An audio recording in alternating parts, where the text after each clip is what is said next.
Imagine this situation. An 8-year-old girl suddenly approaches her father and reveals a terrible secret. Something so haunting that you could never just forget about it. That's exactly what happened to me on that fateful day. My daughter, my little angel, told me something so terrifying about my new wife that I couldn't believe my ears. And then, to uncover the whole truth, I did something I never thought I would. I hid in the closet. What I heard and saw made my blood run cold. This isn't just a story about family relationships. It's about how far a person can go when they find out that their most precious thing is in danger. And what's even more horrifying, the danger is very close, right inside your own home. When Sophie approached me that morning, I had no idea that the next few hours would turn my entire life upside down. She stood in the doorway, her always bright and lively eyes now dull, and her shoulders slumped as if the weight of the world rested on them. I was sitting on the couch, just a few minutes earlier lost in my thoughts, and then suddenly, this. It was like a bolt from the blue. "Dad, I need to tell you something." Her voice was so quiet I barely heard it. But the words? They carried such weight that it felt like my world was falling apart before my eyes. "Of course, sweetheart," I said, motioning for her to sit beside me. "What happened?" Sophie walked over slowly, as if afraid of every step. She sat down next to me, avoiding eye contact. I felt a dark cloud creeping toward me. "It's about Aunt Maria," she said, almost with her last breath. And that's when my heart tightened for the first time. I thought, not again? Did I miss it again, even when it was right in front of my eyes? "What exactly, sweetheart?" I tried not to sound too worried, though every word struggled to get past the lump in my throat. And when she started talking, I could barely breathe. Every word she spoke was like a knife in my back. Maria, who had been my lifeline after losing Laura, turned out to be a completely different person. Behind my back, she had become a monster. Sophie's tears were like confirmation of what I had refused to see before. Now, I couldn't ignore it any longer. Maria, when I wasn't home, yelled at her, pushed her, and yanked her by the arm. And that was just the tip of the iceberg. I sat there, barely holding back my anger, when Sophie quietly added, "She said you don't love me, that you work a lot because I annoy you." I felt a rage building inside me. How could I have missed this before? I looked at Sophie, and I could feel the anger rising. Every word she spoke weighed heavy on my soul. How could I have not seen what was happening right in front of me? Maria had been living in my house. I had trusted her, and she had turned my daughter into the target of her wrath. I tried to comfort Sophie, but an idea was already forming in my mind. I needed to know the truth. You know that feeling when you don't fully believe, when rationality battles with intuition, when you need to know for sure? I decided I had to see everything with my own eyes. "Sophie, sweetheart," I said quietly, trying to hide my anger, "I need to check this out. I don't doubt you, but I have to know the truth." Fear flickered in her eyes, but she didn't object. "How will you do that, Dad?" she asked, trembling slightly. She suspected I had something serious in mind. "I'll hide in your closet when Maria is home and see everything for myself. That way, I can protect you and make sure no one ever hurts you again." Sophie seemed a little reassured by my promise, though the fear hadn't left her eyes. "What if she finds out?" she whispered, squeezing my hand. "I'll be there, even if she does. But you have to act as you always do. We can't give her any reason to suspect anything." The plan was crazy, but I saw no other way. The next day, I pretended to leave for work but quietly returned while Maria thought I was gone for the day. I went into Sophie's room and hid in the closet. My heart was pounding so hard that I feared it could be heard even through the closet doors. Minutes passed, and I could hear Maria playing the role of a caring stepmother. Her voice was soft, almost sweet as honey, joking with Sophie, and she seemed like a completely different person. I started to think maybe my daughter had been mistaken, that she was exaggerating. But then I heard her cold voice, a voice that made the hair on the back of my neck stand on end. "Sophie, come here. We need to talk," she said in a tone I had never heard before. I froze in the closet, trying not to breathe, so I wouldn't miss a word. Maria's voice no longer sounded like it usually did. Gone was the sugary sweetness I was used to hearing when I was home. Now, her words were sharp, like icy needles. "About what?" Sophie asked quietly, her voice trembling as if she sensed something bad coming. "About the nonsense you told your dad. What do you think you're doing, huh?" Her voice lowered further, almost hissing. With every word, I felt something inside me shrinking. Sophie responded barely audibly, almost whispering. "But it's true." "True?" Maria's voice laughed, but it was a cold laugh, as if coming from a stranger. "You little liar! Did you think you could set me up and get away with it? Do you think your dad will believe these fairy tales?" I heard Sophie hold her breath, and that was the final confirmation I needed. Maria was not who she pretended to be. I had to act, but I needed proof to put an end to this twisted act once and for all. "If you don't stop making up stories," Maria continued, "I'll make sure you're all alone. Your dad will send you to boarding school, and then you'll understand what it means to be alone and unloved." My heart was racing. This woman, she wasn't at all who I thought she was. How could she say something like that to a little child? My daughter, who had already lost her mother, was now being subjected to these cruel threats. Sophie couldn't take it anymore. Her voice broke. "No, I won't stay silent. Dad, he will believe me." "Believe you?" Maria laughed again, this time louder. "He doesn't see that I'm saving him from you, you little burden. All you do is make his life harder. If it weren't for you, he would finally be happy." That was it. I couldn't sit there any longer and listen to her torment my daughter. Carefully, I reached for my phone, ready to record everything that was happening, but I didn't have time. Sophie, seeing the situation spiraling out of control, screamed, "Dad!" That was the moment I had been waiting for. I threw open the closet doors and saw Maria jump back from Sophie in surprise. Her face was pale, and her eyes widened in fear. "What are you doing here?"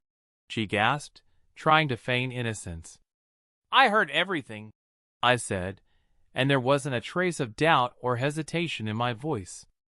"Every word, every threat, every insult." Maria froze for a moment, but then her face began to change. The fear disappeared. She no longer tried to play the role of the caring stepmother. Instead, her gaze filled with anger and contempt. "And what are you going to do now?" she asked mockingly, leaning forward. "Did you think I was afraid of you finding out? Well, now you know. So what now?" Maria stood before me, her face twisted into a sneer, and I felt the anger rising inside me. She wasn't trying to pretend anymore, wasn't faking it. For the first time, I saw her true face, full of contempt and cruelty. Now that the mask was off, I realized that all those seemingly insignificant moments actually had great meaning. But now wasn't the time for reflection. Standing before me was the woman who had been tormenting my daughter. "What am I going to do?" I replied, barely containing myself. "I'm going to make sure you never go near her again. Did you think I'd stay quiet? Did you think you could fool me?" Maria shot a nervous glance at Sophie, who stood trembling behind me. Her eyes darted around the room, searching for an escape route, but there was nowhere for her to go. "Leon, you don't understand. She's just manipulating you. All kids do that when they want attention." She defended herself, but her voice was shaky and the confidence was gone. I couldn't listen to these lying excuses any longer. Every word that came out of her mouth was false, empty. "Lies," I said quietly but firmly. I heard it all myself. And I saw it. You will never hurt Sophie again. Leon, please, we can fix this. I made a mistake, but it can be fixed. Maria's voice started to sound desperate. She must have realized that her plan had failed and was trying to salvage the situation. Fix this? I could barely contain my rage. You think you can fix what you did to my daughter while I wasn't home? The things you said to her? No, Maria. There's nothing left to fix. Pack your things and get out of my house. Leon, don't be stupid. She's making it up. Maria yelled, and her eyes flared with anger. She lunged at me, but I took a step back, refusing to let her get any closer. Sophie stood behind me, pressed against the wall, her eyes wide with fear, but she remained silent. She knew I was there, and I wouldn't let Maria hurt her again. Leave, Maria. Now! And if you ever come near my daughter again, I'll make sure you answer for every word and every action. Maria froze for a moment, took a deep breath, and, realizing she had lost control, turned sharply. Her face was twisted with rage, but she said nothing more. She hurriedly began gathering her things, without looking at me or Sophie. I stood in the doorway, waiting for her to leave, but I felt the tension rising within me with every passing second. Finally, she left, and I closed the door behind her. Sophie remained silent. I turned to her, seeing her hands tremble. I sat beside her and hugged her tightly. It's all right, sweetheart. She'll never hurt you again. I promise. I kissed her on the head, and she clung to me, finally allowing her tears to flow freely. I knew we still had many challenges ahead of us. But at that moment, the most important thing was that we were together.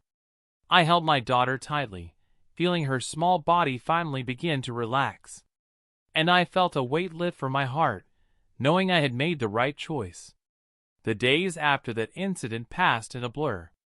Sophie and I tried to return to normal life, but the shadow of Maria still hung over us. I couldn't shake the guilt. How had I not noticed it earlier? Every time I looked at Sophie, I saw the lingering fear in her eyes. But I knew we had to move forward because now that Maria was gone, things should get better. However, one day, when Sophie and I decided to take a walk around the city to distract ourselves a little, I saw her. Maria. She was standing on the other side of the street, looking at us. At first, I thought it was a coincidence, but when our eyes met, I saw something cold in her gaze, almost threatening. She took a few steps toward us. Sophie, sensing my tension, immediately grabbed my hand. Her little fingers gripped mine tightly, just like she used to, when she was afraid of the dark. Dad, she whispered, not taking her eyes off Maria. She's back. It's all right, sweetheart, I answered quietly, trying to hide my anxiety. I'm here, and she won't touch you. Maria kept walking closer. Her face no longer hid her anger, but she looked tired, as if she had lost some inner strength. Leon, we need to talk, she said, stopping a few meters from us. Her voice was cold and firm, but not as confident as before. You can't just throw me out of your life like this. I felt the anger rise inside me. How could she dare to come here and talk to me after everything she had done? I said everything I need to, I responded coldly, trying to keep my composure. There's nothing to talk about. I'm not going to stalk you, but you should know this isn't over yet. Her eyes flashed, and I felt Sophie press closer to me. You've made a huge mistake, Leon, and you'll regret it. Enough! I almost shouted, unable to hold back.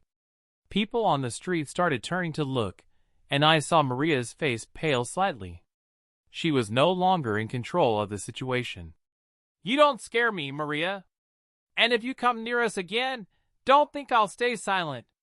Now I know what you're capable of, and I'll do everything to make sure you never come near us again. Maria stared at us for a few more seconds, then abruptly turned and walked away. I felt the tension slowly begin to fade. Sophie still held my hand, and I could feel her small body trembling from the fear she had just experienced. "She won't come back, will she, Dad?" Sophie asked quietly, looking up at me with hope in her eyes. I knelt down, hugged her, and firmly said, "No, sweetheart. She won't hurt you again. I promise." We returned home, but inside, a feeling of unease lingered. I knew Maria wouldn't give up that easily. But now I was ready for anything. I wouldn't let anyone harm Sophie, even if I had to go to the very end. Now everything had changed. I not only had to protect my daughter, but I also had to be prepared for Maria to return and for this story to take an unexpected turn. The next few weeks passed in relative calm. I did everything I could to help Sophie start feeling more confident and safe in our home. We spent more time together, drawing, watching her favorite cartoons, and even going on walks on the weekends. But deep inside, I knew we both had a long way to go before the fear and pain Maria had caused would disappear completely. Sophie slowly began to open up, laughing more and trusting me. She knew I would always be there for her and protect her from anything that might harm her. But despite this, I still felt Maria's presence lurking in the shadows of our lives. I couldn't shake the feeling that she might try something else. However, one morning, I realized that fear could no longer control me. I wouldn't let Maria or anyone else destroy our lives. I decided to take action. I went to the police and told them everything I had learned about Maria's behavior. They advised me to file a report to prevent any future contact attempts from Maria. I was ready to do whatever it took to protect my daughter. After that, we were finally able to return to a more peaceful life. Sophie was no longer afraid to stay home alone, and though there were still moments when she seemed frightened, those moments became rarer. She knew I would never leave her, and that gave her strength. One evening, as we sat on the couch sharing ice cream after a long day, Sophie suddenly looked at me with her big eyes and said, "Dad, I'm not afraid anymore." Those words sounded like music to me. I saw that my little girl, who had been through so much, was beginning to trust the world again. And I knew that everything would be okay now. We stayed on the couch for a long time that evening, laughing and talking about the future. I understood that our journey wasn't over yet, but we had already overcome the hardest part. Now we were stronger and wiser. Ahead of us lay new adventures, but without fear and pain, with the belief that we could face any challenge together. This story is about the importance of never losing faith in yourself and in the people you love. About how, even after the darkest night, the dawn always comes. And about how true strength isn't just the ability to hold on until the end, but the capacity to keep love and trust alive, even in the hardest moments of life. If you ever find yourself in a situation where it feels like all is lost, remember, there is always a way out. And the most important thing is the people you love and who love you in return. Thank you for listening to this story to the end. We apologize for any possible language errors. Our team uses artificial intelligence to create this content, and while we are not native speakers, we are constantly learning to improve the quality of our videos. If you enjoyed this story, don't forget to like, subscribe to our channel, and leave your comment. Your opinion is very important to us. Tell us what you think about the actions of the characters in this story. And of course, share this video with your friends and loved ones to motivate us to create new, exciting stories every day. Don't miss the next incredible story, which will soon appear on your screen. Thank you for being with us,